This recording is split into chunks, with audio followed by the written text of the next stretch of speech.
Assalamualaikum warahmatullahi wabarakatuh. Welcome to OD Omah Diskusi. Di sini kita mendiskusikan apa saja. Semoga diskusi yang kita lakukan hari ini bisa bermanfaat untuk Anda. Dan di siang hari ini saya surprise banget. Kita nggak ada di studio, tetapi kita berada di ruangan Ibu Wakil Wali Kota Madiun, Ibu Indaraya. Assalamualaikum warahmatullahi wabarakatuh. Merdeka. Sehat Bun ya?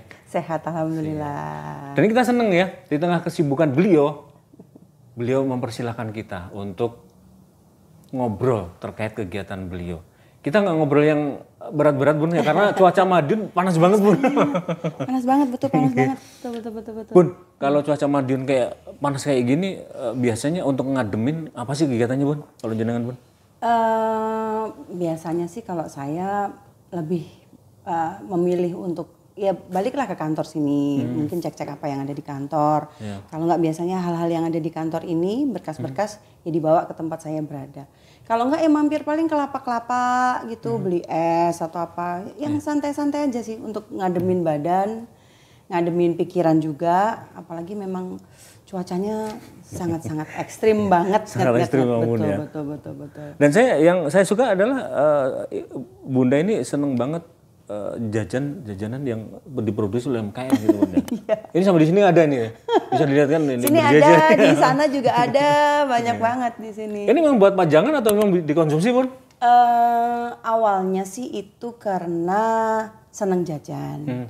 Awalnya seneng jajan, kemudian pas lagi mau dimakan tuh ya biasalah kalau perempuan kan seneng selfie ya. Pakai handphone saya fotoin gitu pas lagi mau makan, terus saya upload. Dan ternyata setelah di-upload ini dapat respon dari yang punya produk gitu kan, terus DM saya. Bu terima kasih, itu sekitar ya mungkin 20 menit kemudian, Bu terima kasih ya, saya dapat pesanan dari PT ini gitu-gitu. Loh, hubungannya sama saya apa gitu kan. Terus loh hubungannya apa gitu ya, tadi habis di-upload mungkin ya di IG-nya Ibu gitu kan, di Instagram saya kan. Terus saya mikir, wah ajaib juga ya kalau bisa begitu aja bisa memberikan mungkin efek yang luar biasa buat mereka gitu. Akhirnya harus keterusan sampai akhirnya saya ngerombak ke ruangan ini, kan dulunya nggak begini bentuknya kan. Akhirnya tak rombak, tak fokuskan untuk apa yang bisa saya kasih space untuk mereka bisa display gitu. Akhirnya di sebelah atasnya kulkas itu di sini. Pokoknya kalau ada teman-teman kesini datang bawa apa produk apa ya kita pajang. Cuman saya pesen, Iki aku cuma ngasih tempat, kamu harus cek sendiri nih kadaluarsanya kapan. Berkala aja ke sini cek, misalkan sambal pecel, kadaluarsanya kapan itu kamu cek sendiri. Dan biasanya kalau ada tamu-tamu ke sini ngelihat langsung, itu apa ya Bu? Kan penasaran dulu tuh, muncul penasaran dulu. Oh ini ada bunga telang campur daun stevia nih jadi teh enak gini. Oh gitu ya, nah nomor teleponnya bisa pesan? Bisa, tak kasih nomor teleponnya, mereka langsung kontak sendiri. Jadi memang nggak untuk jualan, di sini sih nggak untuk jualan, tapi lebih ke display lah ya, display untuk memperkenalkan. Dan bukan produk Madiun aja kok, ada produk kabupaten juga di sini. Artinya apa ya, dibilang out of the box sih kantor awal itu jadi ini, tapi tujuannya untuk baik ya. Karena kita tahu bahwa kemarin pandemi COVID-19 melanda itu UMKM yang bisa mampu bertahan karena keuletan mereka gitu. Benar. Pun kalau dari produk UMKM yang paling disuka apa sih Bun? Kalau saya keripik ya. Ya keripik usus, kemudian ada keripik pisang juga, ya modal-modal camilan-camilan yang gampang lah. Dan yang paling aku senang ketika mereka kesini bawa produknya, saya bisa banget untuk mengarahkan, walaupun bukan kurator ya, tapi paling nggak kita kan tahu ya harusnya tuh produk itu yang kayak gimana packagingnya gitu kan. Bisa langsung diskusi gitu, ini packagingmu kurang ini loh, kurang ini gitu. Gitu ya Bu ya, gitu ya Mbak ya, iya. Kalau keripik yang kemasannya besar kan nggak mungkin kita sekali makan. Selain ada ini, harus selain ada zippernya itu gitu biar gak melempem. Oh ya Bu ya. Akhirnya terus mereka mau loh berevolusi, maksudnya merubah gitu tuh mereka mau. Ya diskusi kayak gitulah yang saya seneng. Karena yang mengarahkan atau yang memberi masukan adalah pembeli gitu Bun ya. Iya betul. Jadi itu kepuasan konsumennya di situ. Apalagi mereka mungkin belajar kayak human behavior gitu ya, atau mungkin konsumen behavior gitu kan. Apa sih yang mau sama konsumen ini apa? Lah keripikmu gede, tak maam sithik, terus habis itu tak geletain kan melempem jadinya. Oh ternyata solusinya harus ada zippernya gitu. Keren banget. Keren loh ya, sampai wakil wali kota memperhatikan gitu. Karena Madiun tuh apa? Kita nggak punya sumber daya alam. Harus create destination ya. Kita udah meng-create beberapa tempat untuk jadi lebih cantik lah dengan apa namanya tuh pembangunan infrastruktur yang luar biasa sekali kalau dilihat dari sebelum-sebelumnya. Tapi menurut saya pribadi sih ya infrastruktur oke, tapi SDM ini jauh lebih penting menurut saya pribadi karena ketika SDM itu kualitasnya bagus ya. Mereka akan bisa juga menghadirkan mungkin bisa berinovasi di bidang apapun gitu ya. Di bidang apapun. Mungkin dibilang ini kecil lah itu kalau camilan, tetapi kalau di inovasi itu luar biasa gitu. Betul banget. Bahkan ada keripik porang nih yang terakhir nih. Ya, keripik porang, tuh kerupuk porang itu. Ya macam-macam. Kopi ini juga dari Kare, bukan nggak harus dari Kota Madiun juga sih. Betul. Gitu. Karena porang juga, apalagi porang ini, mohon maaf ini kayaknya juga lagi lagi jatuh, turun. artinya bisa meningkatkan nilai jualnya dengan produk-produk daripada jual porangnya ini ya bahan bakunya ya kan lebih ke sudah olahan, jadi value-nya produk lebih tinggi. Gitu. Artinya sering hunting ke ini Bun? Kan dulu kan sempat pembatasan dulu kan sering beli produk dari mereka, itu masih jalan juga Bun? Masih jalan juga. Jadi saya sama teman-teman UMKM nih piye ya, maksudku saya mendapatkan manfaatnya ketika mengicipin makanannya mereka, produknya mereka. Tapi selain itu saya tuh juga pengen membantu mereka bisa promosiin produk-produknya ke masyarakat tanpa harus mengeluarkan biaya, ibaratnya gitu. Kalau misalkan saya diminta untuk menjadi narasumber di salah satu kampus atau apa kan biasanya ada honornya kan, biasanya ada honornya. Nah, bilanglah sama sekretari saya, ini honornya buat ibu gini-gini. Si sekretari bilang, bu ada honornya. Piro toh sini masuk wali kok nompo honor, saya bilang gitu. Udah lah, beliin aja ke teman-teman UMKM. Misalkan nih kurang lebih misalnya 1,5 juta gitu. Udah bagi aja menjadi 3 UMKM, kamu beliin di situ, suruh mereka mengemas menjadi hampers yang cantik-cantik gitu kan, buat hadiah-hadiah gitu, 100-an ibaratnya gitu kan, sudah jadi 15 tuh.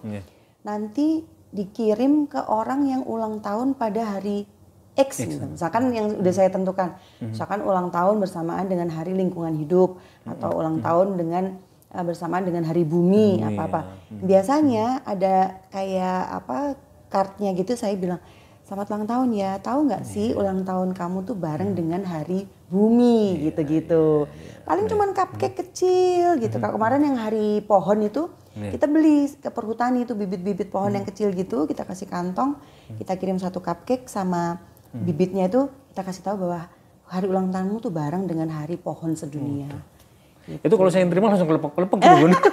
Makanya itu dia, aku pun juga nggak kenal kan, saya pun juga nggak kenal sama mereka-mereka itu yang menerima. Bahkan kadang-kadang mereka saking mungkin excitednya, ibu terima kasih ya kemarin kami dapat hampers, aku tuh yang krik. Oh iya berusaha gitu. Karena secara personal kita nggak kenal, karena yang nganter langsung UMKM-nya.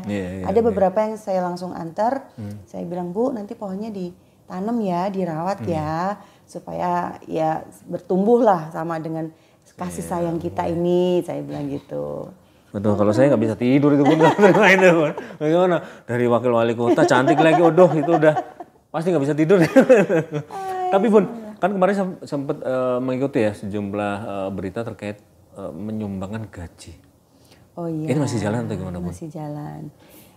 Ini mungkin kali kedua ya, karena waktu COVID itu juga saya melakukan itu. Ya menurut saya sebenarnya kalau pada saat COVID itu kan karena banyak sekali yang terpuruk ya, baik dari teman-teman UMKM, pelaku usaha, ataupun mungkin secara masyarakatnya aja sudah benar-benar pendapatan dan daya beli mereka sangat kurang. Ya bisa-bisanya ya gitu muter aja tuh. Kita melakukan satu waktu yang punyanya kita ibaratnya kita punyanya duit ya, punyanya uang. Dibelikan ke teman-teman UMKM, UMKM-nya senang karena dia dapat pemasukan. Teman-teman UMKM nganternya ke masyarakat yang ibaratnya masih karantina lah ya. Merekanya seneng merasa diperhatikan gitu kan.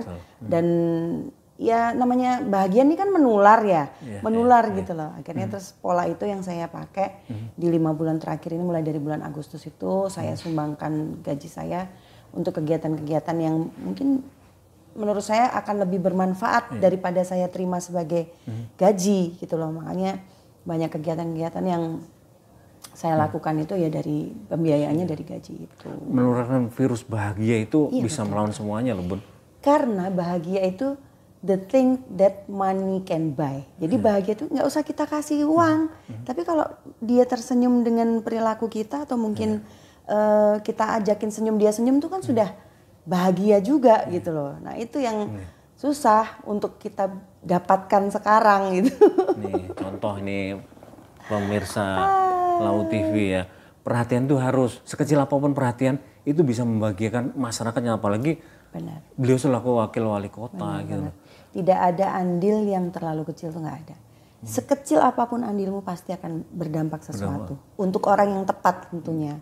Kita ngasih uang ke orang yang kaya, ibarat orang yang mampu, nggak ada dampaknya, nggak ada feel mereka mengapresiasi atau mungkin mereka malah justru mungkin kayaknya jadi lebih apa ya maksudnya terkesindir apa gitu ya. Tapi kalau kita ngasih ke orang yang tepat, nggak harus membutuhkan, betul dan membutuhkan, dan nggak harus selalu uang, bisa jadi hanya ya mungkin makan siang, lunchbox atau apa gitu-gitu. Karena penyemangatnya itu Bun, akhirnya mereka jadi semangat dan kita nggak tahu inovasi itu lahirnya dari orang bahagia kayaknya Bun. Benar. Di pikiran yang jernih kayak gitu-gitu kan, seperti itu. Bun, kalau kebanyakan yang mungkin dari gaji yang dibantu itu untuk apa aja sih Bun biasanya? Yang sudah kemarin kita lakukan itu kan dari bulan Agustus itu kan Madiun ini kan punya slogan kan pendekar kan.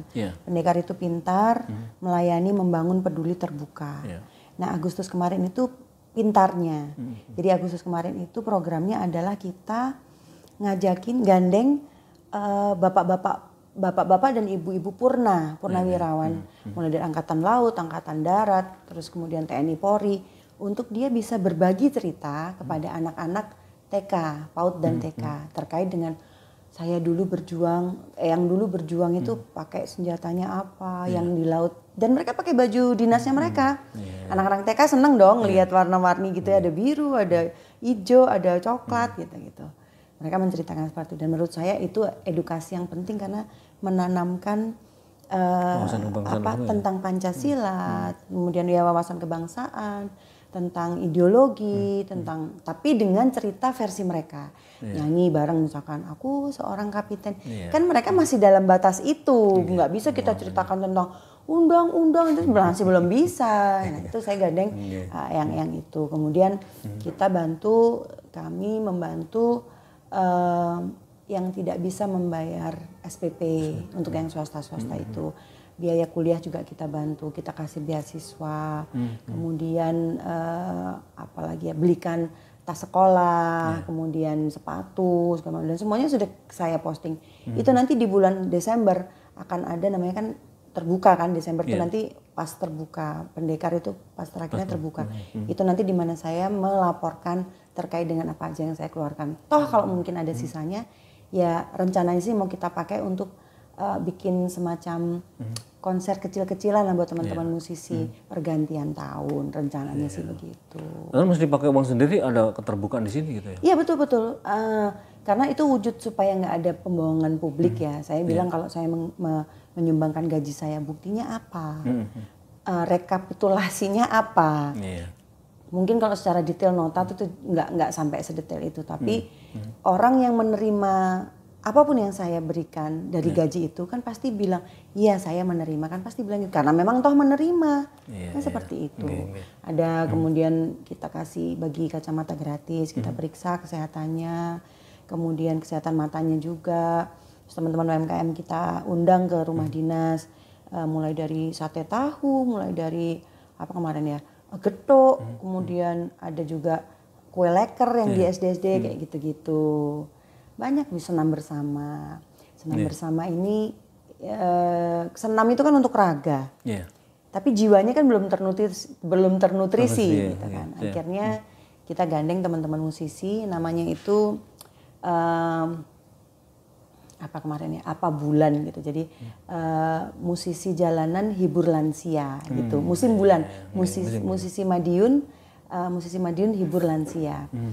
Itu mereka setelah senam, mereka menyanyikan lagu-lagu yang zaman-zaman mereka lah. Bukan yang ambiar sekarang ini, jadi lebih ke kayak 90 80 ya, 90 80 gitu yang bahkan kemarin ada cerita lucu ketika ada yang nyanyi Diana kekasih gitu. Ya? Ada bapak-bapak tuh yang sambil gini-gini terus tak datengin gitu kan, bapak kenapa? Dulu mantan saya namanya Diana. Aku tuh yang Allah gitu kan. Terus tak tanggap kan. Terus gimana Pak? Ya nggak jadi gitu kan. Oh berarti nggak nikah sama Diana? Enggak. Saya tinggal ke Bogor Bu. Waktu itu saya soalnya nggak disetujui, soalnya saya masih tukang beca gini. Ya Allah ternyata hal-hal tersebut tuh bisa merimain mereka tentang kenangan-kenangan, mungkin nggak selalu manis tapi ya kenangan lah, kenangan masa-masa mereka dulu. Supaya apapun kenangan yang lama itu bisa manis kalau dikenang. Betul. Makanya saya kepikir kalau raganya sudah disehatkan, sudah diolah, ragakan, jiwanya juga harus dinutrisi juga.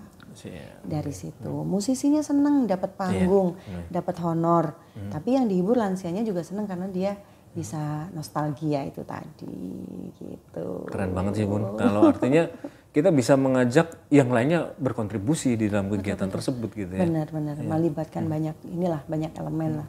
Bun, tanggapan Bapak gimana Bun? Ini duitnya gaji kok diambil gitu. Sebelum melakukan itu sama waktu Covid itu kan juga kami kan dari keluarga demokratis ya.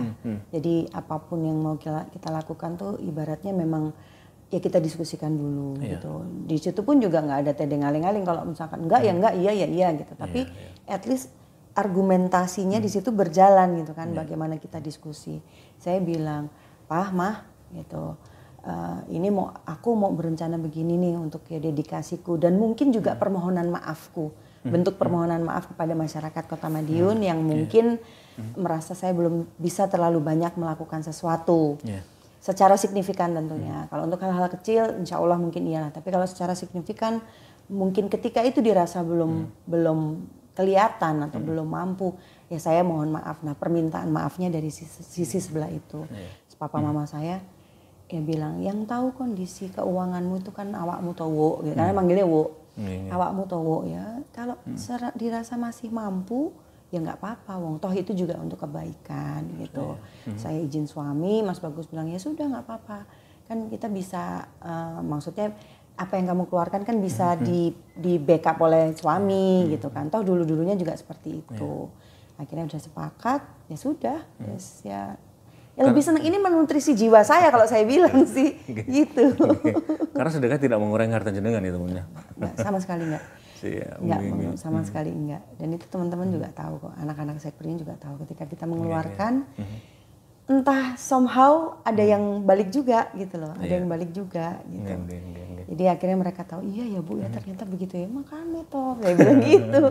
Akhirnya terus mereka terpolakan juga kalau Sabtu atau Jumat atau saya bilang nggak harus Jumat berkah lah, setiap hari itu baik. Kamu nggak usah without any reason kamu tiba-tiba beli aja tuh dari UMKM misalkan Bu Heci, Bu apa, kamu antar aja tuh misalkan ke kayak rumah sakit, taruh aja di resepsionisnya atau di mungkin depannya tuh loketnya itu bilang aja Mbak ini untuk panjenengan dan teman-teman. Nggak usah Mbak cerita nih kamu sopo, itu gitu aja, hal-hal kecil gitu aja sih. Gitu. Keren banget tuh. Paling nggak maksudnya nggak ngabisin 50, kalau gorengan kan nggak ngabisin 50.000, 100.000, tapi itu bermakna. Gitu. Apalagi kalau diberikan dengan cinta, waduh itu sudah Bun. Lebih enak lagi itu, lebih enak lagi. Gitu. Bun, kalau terkait birokrasi ini belajar dari siapa Bun? Dari Bapak atau? Birokrasi ya lebih banyak dari Papa, lebih banyak dari Papa. Kemudian waktu Pak Sekda, Pak Rus, yang Sekda sebelum Pak Soko ini, memang banyak berkomunikasi karena pada saat itu kan begitu masuk Covid kan kegiatan kan berkurang banget. Nah itu saya belajar banyak dari Pak Sekda yang terdahulu. Jadi Pak Rus itu banyak mengajarkan bagaimana caranya bersabar, kemudian bagaimana cara menghadapi masyarakat, bagaimana cara mengikuti mungkin alurnya administrasi di pemerintahan, bagaimana tahapan-tahapannya itu Pak Rus yang banyak sekali membimbing.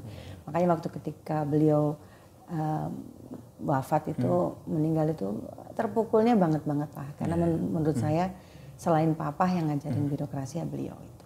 Iya. Gitu. Kalau mungkin program bagaimana mendekatkan diri, bukan mendekatkan diri ya. Anda sudah terlalu dekat dengan masyarakat, tetapi dengan mungkin kita nggak ngepikir bahwa dari hal kecil gajinya berapa sih gitu, cuman bisa melibatkan kayak pengamen dan sebagainya seperti itu. Itu belajar dari mana, Bun? Betul. Atau idenya dari mana gitu awalnya? Kalau ide sebenarnya mungkin jauh lebih ke saya ini nggak pernah merencanakan sesuatu kapan kita mau ngasih, kapan kita enggak gitu kan nggak ada ya.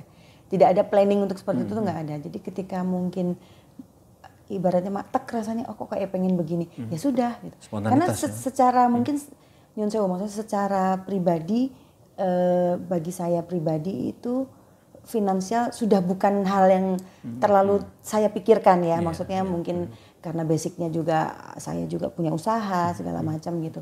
Jadi bukan hal yang terlalu mau tak tahu nih saat minggu berkurang itu enggak kayak gitu. Jadi pada saat ketika saya mau melakukan sesuatu ya sudah just do it aja. Masalah belakangan pikirnya belakangan. Andai kata mungkin sampai kekurangan ya mahwon itu kan bisa. Mungkin gitu sih. Bisa, Jadi ide-ide itu nggak ada planningnya, nggak ada. Cuman saya pengen melakukan aja. Apa yang pengen saya lakukan selama itu mendapat persetujuan dari keluarga, papa, mama dan suami ya sudah. Masalah yang lainnya pikirin belakangan. Mau itu nilai pencitraan sampai tampil menjepat, aku nggak begitu memperdulikan kayak gitu-gitu. Tapi sahabat Lau, meskipun saya yakin wakil wali kota Madiun itu, waduh, aktivitasnya padat banget gitu.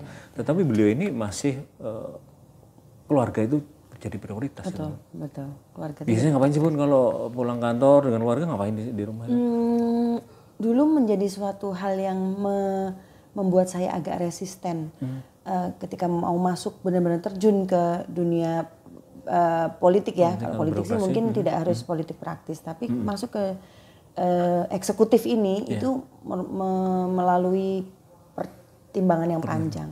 Karena kalau kita balik di 4 tahun yang lalu berarti anak saya usia sekarang 11, berarti kira-kira mungkin 8 tahun, yang satunya 4 tahun. Itu adalah golden age mereka ya. Kalau di kebetulan saya parenting itu ngikutin banget lah gitu. Walaupun mungkin tidak ada ibu yang sempurna, kalau kita punya tuntunannya paling nggak kan bisa gitu kan, bisa menjadi lebih baik lah. Sangat berterima kasih sekali kepada teknologi yang mungkin sudah ada video call, kemudian sudah ada CCTV gitu ya, dimana kalau kita pengen berkomunikasi itu jauh lebih gampang ketimbang zaman saya dulu menjadi seorang anaknya papa mama gitu kan, yang mungkin kesibukannya sama dengan seperti ini. Nah kalau yang lain-lain hal-hal yang dilakukan di rumah, ya pokoknya kalau sudah sampai rumah ya sudah ganti baju kebangsaan, kita mau guyon-guyon, nggak pernah kami ini memplanning sesuatu, nggak pernah. Jadi ketika saya di rumah ya sudah menjadi seorang mama, menjadi seorang ibu, di mana anak-anak ya yang gelendot-gelendot biasa gitu, jadi nggak ada yang secara khusus gitu, nggak ada. Tapi memang seiring berjalannya waktu mereka kan juga sudah lebih besar, punya kesibukan juga, ada les, kemudian ada kerja kelompok yang membuat mereka lebih sedikit waktu di rumah daripada dulu-dulunya. Ya akhirnya mau nggak mau memang harus dibikin kesepakatan. Jumat, Sabtu, Minggu paling nggak memang harus ada waktu manut lah dengan papa mama itu. Saya kencan nama yang cowok, misalkan anak saya kan 2 cowok cewek. Mamanya sama yang cowok, papanya sama yang cewek. Itu kami berbeda jalur, maksudnya berbeda tujuan. Mungkin Mas Bagus sama Amora beli biasanya sih beli gitu. Batagor gitu, beli Batagor. Saya sama Kak Al misalkan nemenin dia beli ikan atau beli pancing gitu-gitu. Cuman gitu aja sih. Nah disitulah nanyain beberapa hal, Kak, siapa sih yang di sekolahan, siapa Kak yang suka nakal apa-apa, yang suka gitu. Dari situ. Jadi percakapan ibu dan anak lah ya tentunya. Apalagi Kak yang mau diobrolin apa-apa gitu. Akhirnya mengalir sendiri. Karena menurut saya pondasi terhadap anak itu pentingnya minta ampun. Saya bayangkan karena mungkin saya lahir dari mungkin family person ya, papa mama yang sedemikian rupa. Siang-siang gitu, wo gak ning Serayu gitu kan, di rumah Serayu. Oh saya mah muka barikinya tak usah kan, pokoknya mampir. Kalau pas nggak bisa ya bilang nggak bisa. Nah itu yang saya terapkan ke anak-anak. Memang sedikit harus dipaksa karena kalau tidak making time nggak akan bisa, nggak akan bisa. Itu kesibukan jenengan ya? Iya, dengan kesibukan mereka juga les-lesnya itu. Makanya sebisa mungkin harus membuat jadwal-jadwal kencan itu tadi. Gitu. Jadwal kencan. Betul. Artinya kita tahu kesibukan mungkin bertemu dengan mereka jamnya juga nggak terlalu banyak, tetapi kualitas yang diperbaiki di situ. Kualitasnya. Tapi sangat detail banget, saya jadi seneng. Awalnya dia nggak mau, ini contoh konkretnya dia ditunjuk oleh sekolahan menjadi mayoret, jadi mayor gitu kan. Dan dia cowok, nggak lama aku nggak mau, kayak cewek nanti jadi gini-gini gitu kan. Loh kak, cobalah kakak pikir. Kakak itu dipilih itu kan karena dipilih, bukan karena mama yang minta untuk kakak jadi mayoret. Kakak dipilih, berarti kalau dipilih itu kan berarti guru-gurunya kan tahu kakak itu mampu gitu, bukan karena mama minta untuk dijadikan mayoret. Terus kakak tuh punya mama seorang pemimpin, tak bilang gitu. Nah di drum band ini pemimpinnya yang mayoret itu, kakak nggak pengen bikin mama bangga. Kakak nggak kepingin bikin mama seneng lihat kakak menjadi seorang pemimpin pasukan drum band ini. Terus dia diam aja. Tapi kan itu nanti lesnya sampai sore, dicoba dijalanin. Mama nggak akan maksa, tapi kakak coba dulu. Akhirnya terus mau, aku besok latihan drum band gitu. Jadi apa ya, maksudnya memang harus diolah gimana cara memasukkan doktrin ini kepada anak-anak kita. Karena kalau masih anak kecil itu sebenarnya 80% kendali masih dipegang orang tua. Kalau masih usia-usia mereka. Beda kalau mungkin ilmu-ilmu ini diterapkan ke anak-anak yang sudah SMA, yang udah kuliah, itu beda lagi. Nggak mungkin bisa kita mengontrol mereka sebanyak saya mengontrol anak-anak saya yang masih kecil-kecil ini. Gitu. Tapi luar biasa loh Bu. Di tengah kesibukan itu masih menyempatkan dan masih memahami kebutuhan anak-anak, kemudian masih bisa curhat dengan anak-anak gitu. Bun, kalau jangan asli Madiun Bun ya? Dalam asli Madiun. Besar sekolah juga di sini. Maksudnya S2-nya di Australia Bun ya? Jadi saya lahir sampai SMA di Madiun. Kemudian niat hati pengen masuk hubungan internasional dulu, pengen ngambil jurusan hubungan internasional di HIUI dan HI Unpad. Yang ketika saya ikut UMPTN dulu, zaman UMPTN, dua-duanya nggak lolos. Oke, ya turunkan dulu lah ini ekspektasinya.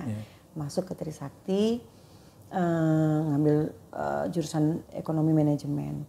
Tahun kedua tak coba lagi tuh, tapi memang mungkin HI-nya ya? HI-nya, tapi mungkin nggak jodohnya di situ ya, nggak rezekinya di situ, akhirnya nggak bisa. Akhirnya saya teruskan di Trisakti. Yang pada akhirnya saya merasa bahwa berarti memang dulu tuh digariskan untuk belajar manajemen itu ya untuk memanajemen, ya mungkin manajemen orang, manajemen waktu, manajemen kesibukan dan segala macam, termasuk manajemen keuangan juga. Ya akhirnya terus S2-nya saya lanjut ke Australia, ngambil international business, yang dimana international business saya pada akhirnya juga terpakai juga ketika Madiun ini punya slogan yang ya maju mendunia. Mendunia itu kan ibaratnya harus ada korelasi dengan atau mungkin kerjasama dengan pihak internasional, pihak luar gitu. Dan menurut saya ya manfaat banget, memang sudah digariskan ya sekolah ini memang kodratis sekolah lain yang kono supaya bisa bermanfaat ke depan. Ya, dan masih menunjang ya dengan karir saat ini. Menunjang. Pengen sih ini malah mau tambah lagi, saya pengen ngambil kuliah di bidang hukum gitu kan, supaya benar-benar tahu bagaimana sih mungkin hukum di Indonesia atau mungkin apa ya perundang-undangan di Indonesia. Polisinya seperti apa? Termasuk dalam hukum pemerintahan atau tata pemerintahan lah ya, tata kelola pemerintahan gitu. Bun, kalau artinya untuk kita lihat Kota Madiun deh. Kota Madiun kalau dalam benak jenengan itu seperti apa seharusnya? Atau mungkin ada saat ini dengan seharusnya seperti apa untuk ke depan kayak gitu?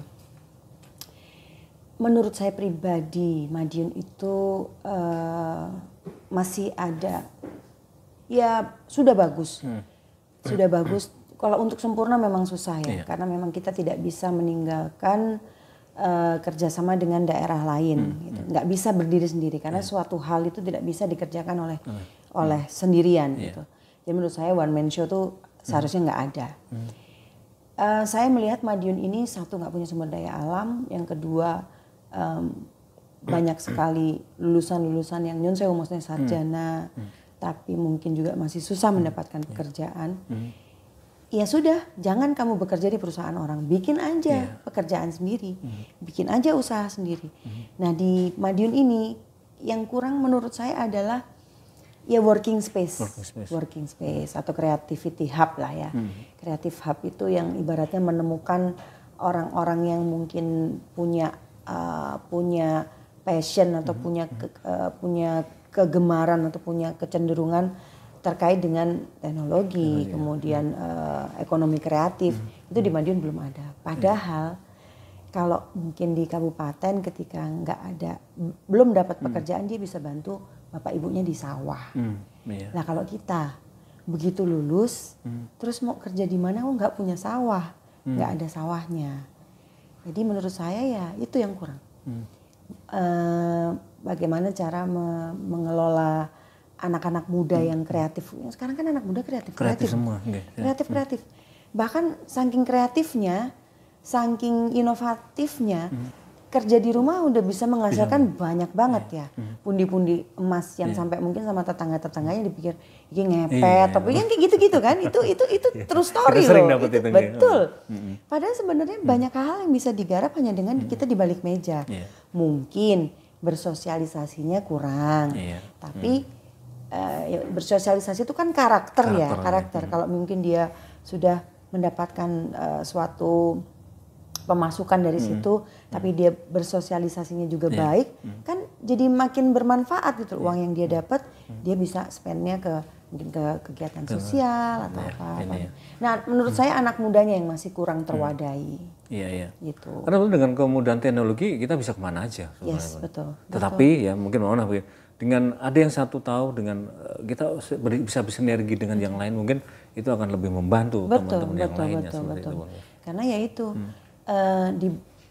Dibantu atau kita bergandengan tangan atau kita bersama-sama memikirkan sesuatu atau merumuskan sesuatu, tentunya akan jauh lebih baik atau jauh lebih sempurna daripada hanya ide satu orang saja gitu kan. Ya, dan efeknya akan jadi lebih bagus loh kalau semua orang merasa bahwa oh ini kerja bersama loh. Oh ini bareng-bareng loh. Itu efeknya akan jadi lebih mereka terapresiasi juga. Kita juga nggak merasa terlalu superior. Mereka juga tidak merasa direndahkan. Mereka juga merasa bahwa oh aku ikut andil kok dalam membentuk ini tuh, kegiatan ini tuh andil kita bersama. Gitu. Siap. Bun, kalau dengan keluarga mungkin senangnya kalau weekend gitu mana sih Bun kalau di Madiun? Kami ke alam senang. Nggak ada sih secara spesifik, nggak ada. Kalau memang lagi pengen mungkin nganterin anak-anak ibaratnya main mobil-mobilan nih, kita ke mall, kemudian makan atau nonton, ataupun mungkin ke alam. Kemarin kita sempat juga panen kentang di sawahnya Mbak asisten rumah tangga kami gitu kan. Bu, aku sok minggu panen kentang gitu. Wah sayo, gerutuk rono gitu. Akhirnya panen kentang ke sana. Karena tempat itu menurut saya nggak begitu penting lah. Dengan siapanya yang penting ini tuh, gitu. Karena dengan anak-anak, mungkin dengan keluarga, dengan teman-teman yang ada di sekretariatan sini, ya tim AE2 ini, menurut saya bisalah kita merasakan sesuatu yang lebih kekeluargaan gitu. Hanya makan bareng biasa, barbekyuan atau sambil kerupuk sambal, tapi kalau bersama-sama dan sambil cerita kan lebih enak. Lebih enak gitu. Lagi. Siap. Bun, terima kasih banyak Bun kesempatannya untuk kita ngobrol meskipun singkat tetapi luar biasa. Saya banyak belajar dari jenengan bahwa pemimpin harus turun gitu, nggak harus di atas terus. Pemimpin juga harus bisa menjadi sahabat, bisa menjadi teman, bisa menjadi supporting buat mereka masyarakat yang memang membutuhkan itu gitu. Dan tidak harus harus warga Kota Madiun. Karena kita nggak tahu nanti kita akan kemana, atau mungkin bukan saya tapi anak-anak saya nanti berada di mana. Ya, seperti contohnya di lapas itu juga bikin. Nah ini satu lagi. Tadi saya sempat yang di lapas itu gimana Bun? Kan sempat ke lapas juga jenengan. Iya, di lapas itu kita bikin pelatihan memasak, bikin pelatihan memasak, bikin pelatihan terakhir kemarin menghias, namanya decoupage. Jadi decoupage itu kita tempelkan tisu motif itu ke median-median kayak gitu kan, median kayu, median anyaman segala macam gitu.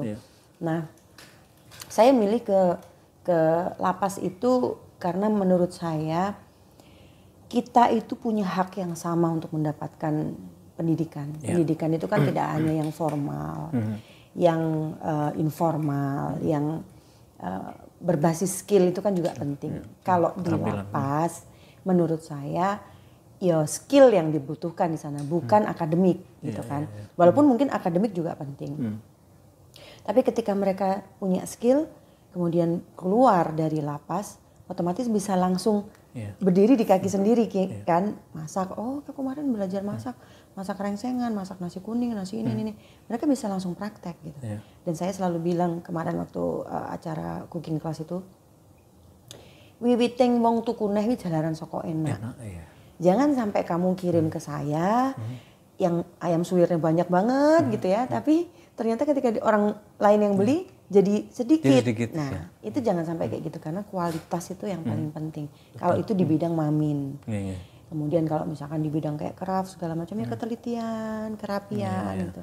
Akhirnya kita bikinlah di lapas itu supaya mereka pun keluar dari lapas sudah punya skill yang bisa mereka manfaatkan untuk memenuhi kebutuhan sehari-hari, mendatangkan maksudnya ada income-nya lah, ada income-nya karena nyuwun sewu sangat lulusan yang bukan lulusan ya, maksudnya keluar dari lapas itu kan narapidana yang ibaratnya punya background terkait dengan hukum ya, itu tidak akan semudah orang biasa dalam mencari pekerjaan, gitu kan. Nah kalau ini mereka keluar harus masih mencari pekerjaan, menurut saya nggak adil dan susah gitu kan. Walaupun mungkin bisa. Mereka harus dibekali dengan keterampilan itu ya. Dengan keterampilan itu, dengan keterampilan itu supaya mereka ketika nyemplung ke masyarakat bisa bisa berkreasi dengan skill yang mereka sudah dapat. Dan alhamdulillah ya di lapas sambutannya beliau baik sekali, Pak Kalapas baik sekali sambutannya dan pelatihan ini juga saya fasilitasi. Saya bilang 3 orang yang bebas dalam waktu dekat, baik yang cooking class maupun yang the co-page kemarin itu nanti saya akan bantu untuk permodalannya. Dan memang nggak susah kok, nggak banyak juga mau bikin nasi kuning itu kan paling ibaratnya mungkin 100-200 kan sudah bisa. Tapi itu wujud perhatian saya lah. Walaupun mungkin kamu masyarakat Gresik atau masyarakat mana, ya menurut saya nggak begitu memikirkan tentang itu. Karena SDM ini harus secara global se-Indonesia tuh SDM tuh harus rata. Gitu. Duh, sampai segitunya perhatiannya gitu ya. Aduh.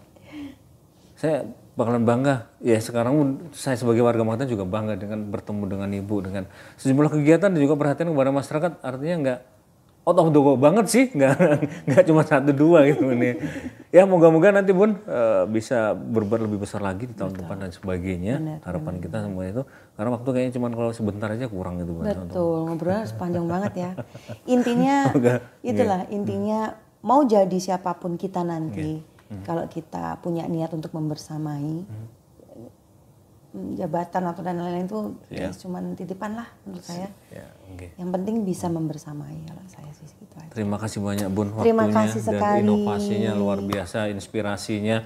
Moga-moga yang pasti Ibu akan tetap istiqomah menjadi pemimpin yang inovatif di dalam hal ini. Amin amin ya rabbal alamin. Omah diskusi. Omah diskusi.